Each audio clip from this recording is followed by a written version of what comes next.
యెషయా గ్రంథము 44:21 నేను నిన్ను నిర్మించితిని, నేను నిన్ను మర్చిపోజాలను. I have made you, I will not forget you.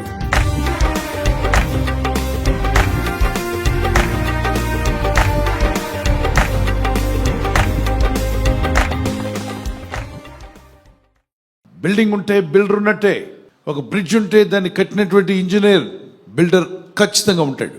కొండను చూసినప్పుడు ఎవరిని గుర్తు చేసుకుంటాం? కుమ్మరి ఉన్నాడు, కుమ్మరే కొండను నిర్మించాడు. మరి మనిషి అని నిన్ను చూసుకున్నప్పుడు, నీ వేలుముద్ర ఎవరితో కలవనప్పుడు, నీ కంట్లో ఐరిస్ ఎవరితో కలవనప్పుడు నిన్నెవరు నిర్మించారని నీకు ఎందుకు గుర్తు రావట్లా? నేను నువ్వు నిర్మించుకోలేదే.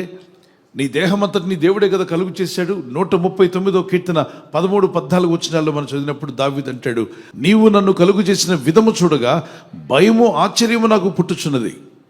అందును బట్టి నేను నీకు కృతజ్ఞతాస్తుతులు చెల్లించున్నాను. నీ కార్యములు ఆశ్చర్యములు, ఆ సంగతి నాకు బాగుగా తెలిసి ఉన్నది. తెలియనప్పుడు ఏదేదో అనుకున్నాడు, తెలుసుకున్నాక పశ్చాత్తాపడ్డాడు, దేవుని వైపు తిరిగాడు. సృష్టిని చూస్తే ఎవరు గుర్తు రావాలంటే సృష్టికర్తనే గుర్తు రావాలి. నిన్ను కలుగు చేసిన వాడు, నీలో ఆత్మను పెట్టినవాడు దేవుడు. నేను మర్చిపోతానని నువ్వు ఎందుకు అనుకుంటున్నావు? పరిస్థితులు చూసినప్పుడు నీకు అనిపించవచ్చు దేవుడు నన్ను మర్చిపోయాడేమో. కొన్ని ఇబ్బందులు చూసినప్పుడు నీకు అనిపించవచ్చు, ఏమిటి దేవుని సహాయం నాకు రావట్లేదు, నేను అనుకున్నట్టుగా కొన్ని జరగట్లేదు, నేను అనుకున్నవి సాధించలేకపోతున్నాను, నేను ఎంత ప్రయత్నించినా అందుకోలేకపోతున్నాను. కొన్ని విషయాలు అందని ద్రాక్షలాగా అయిపోతాయంట. అందని ద్రాక్ష నక్క ఎగిరి ఎగిరి ఎగిరి అనుకుంటుందట, లాస్ట్గా అందుకోలేకపోయినప్పుడు చెయ్యి ఈ ద్రాక్ష తోట మంచిది కాదు అనుకుంటుందట. అసలు విషయం ఏంటి? దానికి అందలేదు. అందని ద్రాక్ష. చాలామంది అమెరికా దేశం వెళ్ళాలనుకుంటారు, వెళ్ళడానికి అవకాశం దొరకలేదు అనుకోండి, అమెరికా దేశం మంచిది కాదంటాడు. ముందు మనోడికి వీసా రాలేదని అర్థం. మరి కొంతమందికి సైన్స్ అంటే ఇష్టం ఉండదు, ఎందుకంటే సైన్స్ ప్రయత్నించాడు మనసు పెట్టకుండా అదేం రావట్లేదు కాబట్టి ఆ సబ్జెక్ట్ అసలు వేస్ట్ అండి అంటాడు. మరి కొంతమందికి లెక్కలు చాలా కోపం, లెక్కలంటే మనం ఎప్పుడైతే నెగిటివ్గా మాట్లాడతామో వాటిని కోల్పోతాం. యోబు గ్రంథం 10:9 జిగటమన్నుగానున్న నన్ను నీవు నిర్మించితివి అంటే భక్తులు ప్రార్థన చేస్తున్నాడు, ఓ దేవా జిగటమన్నుగా ఉన్న నన్ను నీవు నిర్మించితివి, ఆ సంగతి జ్ఞాపకం చేసుకున్నాము. నీవు నన్ను మరలా మన్నుగా చేయుదువా అంటే మళ్ళా తిరిగి నన్ను మట్టికి పంపే ముందే నన్ను జ్ఞాపకం చేసుకో, నన్ను విడిపించు, నన్ను రక్షించు, నాకు కలిగి నీ బాధలను నన్ను విడిపించు. నన్ను నిర్మించిన వాడవు నీవేగా, నన్ను కలుగు చేసిన వాడవు నీవేగా. 27 కీర్తన 10 నా తల్లిదండ్రులు నన్ను విడిచినను యెహోవా నన్ను చేరదీయను, స్నేహితులు మిమ్మల్ని విడిచినను ప్రభు మిమ్మల్ని చేరదీస్తాడు. మీరు బాగా నమ్మినటువంటి వాళ్ళని నయవంచన చేసి మీ నమ్మకాన్ని వాళ్ళు వంచన చేసినప్పుడు బాధపడుతూ కృంగిపోవద్దు. నిన్ను నిర్మించిన వాడు నిన్ను చేరదీస్తాడు. లోకమంతా విడిచిన నిన్ను విడవడు, ఎడబాయుడు. ప్రార్థించు, దేవుని దగ్గర మొరపెట్టు. స్త్రీ తన గర్భమును పుట్టిన బిడ్డను కరుణింపకుండా తన చంటి పిల్లను మరచునా? వారైనా మరచుదురు కానీ నేను నిన్ను మర్చిపోను. కన్న తల్లే నిన్ను మర్చిపోలేనప్పుడు నిన్ను నిర్మించిన వాడు, నీ దేహాన్ని నిర్మించిన వాడు, నీ ఆత్మను నిర్మించిన వాడు, నీలో ఆత్మను పెట్టినవాడు నిన్ను మరువడు. తప్పక నిన్ను ఆస్వాదిస్తాడు, దీవిస్తాడు. నమ్ముతున్నాను దేవా అన్నవారు చేతుల పైకి గట్టిగా దేవునికి స్తోత్రం చెప్పగలరా? ఒక చిన్న కీర్తన పాడుకొని తర్వాత వాగ్దానాన్ని ధ్యానం చేసుకుందాం. తల్లి అయిన మరచునేమో నేను నిన్ను మరువను, చూడుము నా అరచేతులలో నిన్ను చెక్కి ఉన్నాను.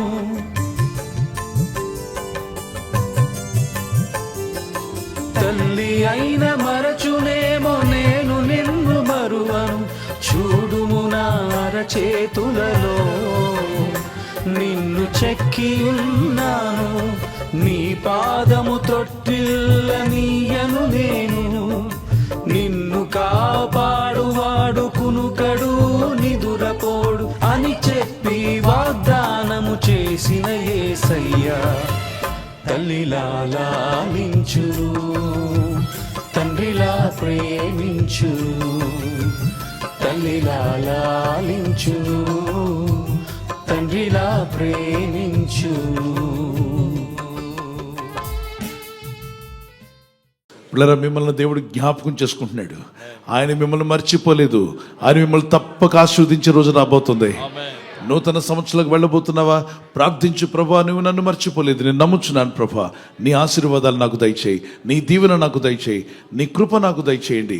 సురక్షితంగా క్షేమంగా నీ రెక్కల చాటును కాపాడబడి నూతన సంవత్సరాలు అడుగుపెట్టుటకు మాకు సహాయం దయచేయండి. నిర్మించిన దేవునికి నీ పట్ల ఒక ఉద్దేశం కలిగి ఉన్నాడు, ఒక ప్రణాళిక కలిగి ఉన్నాడు. ఇర్మియా గ్రంథం 29:11 వచనం, ఆయన నీ పట్ల ప్రణాళిక కలిగి ఉన్నాడు. నిన్ను నిర్మించిన వాడు నీ పట్ల శ్రద్ధ కలిగి ఉన్నాడు, నిన్ను బాగు చేయాలని, నిన్ను నిలబెట్టాలని, నడిపించాలని. అయితే ఆ దేవునితో నువ్వు కనెక్ట్ అవట్లా. కనెక్ట్ కాకుండా మన ప్రయత్నాలు మనం చేస్తున్నాం. మరి దేవుడు నన్ను నిర్మిస్తే నాకు సాయం చేయొచ్చు కదా? నువ్వు ఆయన్ని వేడుకున్నావా? చెప్పిన మార్గంలో నువ్వు ప్రార్థిస్తున్నావా? ఆయన ఇచ్చినటువంటి అవకాశాలు వాడుకుంటున్నావా? ఉదయం లేచిన వెంటనే బ్రష్ చేస్తావు, ఉదయం లేచిన వెంటనే బ్రేక్ఫాస్ట్ చేస్తావు, మధ్యాహ్నం లంచ్ చేస్తావు, రాత్రికి గుర్తున్నా గుర్తు లేకపోయినా డిన్నర్ చేస్తావు. ఏదో విధంగా రోజుకు ముమ్మారు చేస్తున్నటువంటి ఆహారం తిన్నట్టుగా నీ దేహాన్ని నిర్మించిన దేవుని సృష్టికర్తను గుర్తు చేసుకొని ప్రార్థన చేస్తున్నావా? నీ ప్రతి పనిలో ప్రార్థించు. చదువుతున్న బిడ్డలు కూడా ప్రార్థించండి, ప్రయత్నించండి, విశ్వాసంతో నిరీక్షణ కలిగి ఉండండి. ఒక రోజున తప్పక ఫలితం రాబోతుందని నమ్మండి. నిర్మించిన వాడైన దేవుని వైపు మన చేతులెత్తి ప్రార్థన చేసుకుందాం. ప్రభా, నీవు నా నిర్మాణకర్తవు నాయనా, నీవు నన్ను నిర్మించితివి, నీవు నన్ను మర్చిపోలేదు, నేను నమ్ముచున్నానయ్యా. ఈ వాగ్దానం ఎత్తి ప్రార్థిస్తున్నాను. నా నిర్మాణకుడువు నీవే, నా సృష్టికర్తవు నీవే, నీవు తప్ప నాకెవరున్నారు ప్రభా? ఎవరు నన్ను మరిచినా నీవు నన్ను మరువవు తండ్రి. నా నిర్మాణకర్తవు, నన్ను మరచువాడువు కాదు. నీవు నిర్మించిన విధానం చూడగా అయ్యా ఆశ్చర్యం వేస్తుంది ప్రభా. అద్భుతంగా నా దేహాన్ని కలుగు చేశావు. నా దేహంలో ప్రతి అవయవాన్ని స్వస్థపరుస్తున్నావు, నా కుటుంబములను దీవిస్తున్నావు, మా ఇంటిని దీవిస్తున్నావు. Thank you Jesus. ఇదిగో నా ప్రభా, నీ బిడ్డలను దీవించండి. యవన బిడ్డలను వారి భవిష్యత్తు దీవించండి. వారి భవిష్యత్ అద్భుతంగా ఉండటం సహాయించండి. యవన కుమారులు, యవన కుమార్తెలు వారి యొక్క ఉద్యోగ విషయాల్లో, వివాహ విషయాల్లో ప్రభు వారిని దీవించండి. వారిని వర్ధిల్లించే సాక్షులుగా వాడుకునండి. గర్భఫలం లేని వారికి గర్భఫలం దయచేయండి. ప్రయాణాలు ఉన్న వారికి నీ కాపుదలు దయచేయండి. ఏ ప్రయత్నం చేస్తున్నా నీ ప్రజలు చేసే మంచి ప్రయత్నాలు అవి ఫలించునుగాక. నీ కృప చూపి నడిపించమని యేసుక్రీస్తు పరిశుద్ధ నామములో అడిగి వేడుకొంటున్నాను నా పరలోకపు తండ్రి. ఆమేన్, ఆమేన్. ఒకసారి గట్టిగా చెప్పండి ఆమేన్, ఆమేన్.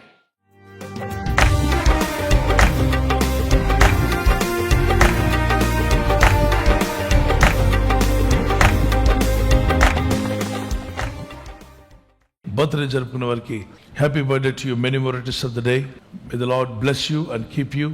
ప్రభు మిమ్మల్ని దీవించి వర్ధిల్ల చేయనుగాక. ద్వితీయోపదేశకాండం 31:8 Deuteronomy 31:8. నీ ముందర నడుచువాడు యెహోవా, ఆయన నీకు తోడైయుండును. The lord will go before you and will be with you. దేవుడు మీ ముందుగా నడుస్తూ మీ మార్గములు సరళం చేసి ఆయన మీ జీవితాలను ఆశీర్వదించునుగాక. చిన్నలు పెద్దలు మీ నూతన సంవత్సరంలో ప్రవేశిస్తుండగా ద షవర్స్ ఆఫ్ బ్లెస్సింగ్స్ మీ మీదకి రావాలని, మీరు ప్రతిరోజు ప్రతిదినం దేవునితో నడిచేవారుగా, హానోకు దేవునితో నడిచినట్టుగా దేవునితో నడిచే మార్గంలో ప్రభు మిమ్మల్ని బలపరిచి ఆయుర ఆరోగ్యములు యేసు నామములో అనుగ్రహించునుగాక. ఆమేన్. God bless you with this promise. Marriage anniversary జరుపుకునే వారికి యేసుక్రీస్తు నామములో ప్రభు మీకు తోడై ఉండాలని మా ప్రార్థన. ఆదికాండం 50:21 Genesis chapter 50:21. నేను మిమ్మును మీ పిల్లలను పోషించేదను. I will provide for you and your children. I will provide for you and for your children. ఈ వాగ్దానం మీ పట్ల నెరవేరునుగాక. భార్య భర్తలుగా ఆత్మీయతలో, వాక్యంలో, ప్రార్థనలో ముందుకు సాగండి. ప్రేమానురాగాలు కలిగి ఉండండి. భార్య భర్తకు లోబడాలి అన్న వాక్యానికి లోబడండి. భర్త భార్యను ప్రేమించాలి అన్న వాక్యానికి లోబడండి. మీ కుటుంబాలు ఈ వాగ్దానాలతో దీవించబడి వర్ధిల్లునుగాక. Many more returns of the day. ప్రభు అక్కడ ఆలస్యమైతే సిల్వర్ జూబ్లీ, గోల్డెన్ జూబ్లీ, అలాగే ప్లాటినం జూబ్లీ జరుపుకునే కృప కూడా దేవుడు మీకు దయచేయనుగాక. ఆమేన్. God bless you. We wish you all the best. ఈ ఛానల్ ను మీరు సబ్స్క్రైబ్ చేసుకోవడం వలన 2 పనులు జరుగుతున్నాయి. ఒకటి, సువార్త జరుగుతున్నది, ఆత్మలు రక్షించబడుతున్నాయి. రెండవది, పేదలకు, అనాథలకు ఈ ఛానల్ ద్వారా సహకారం అందించడం జరుగుతుంది. మనం సబ్స్క్రైబ్ చేసుకోవడం వలన అందరికీ సహాయం చేసిన వారమవుతున్నాం. ఖచ్చితంగా ఈ యూట్యూబ్ ఛానల్ ను సబ్స్క్రైబ్ చేసుకొని బెల్ బటన్ ను క్లిక్ చేయండి. మీకు వెంటనే మెసేజెస్ పంపబడతాయి.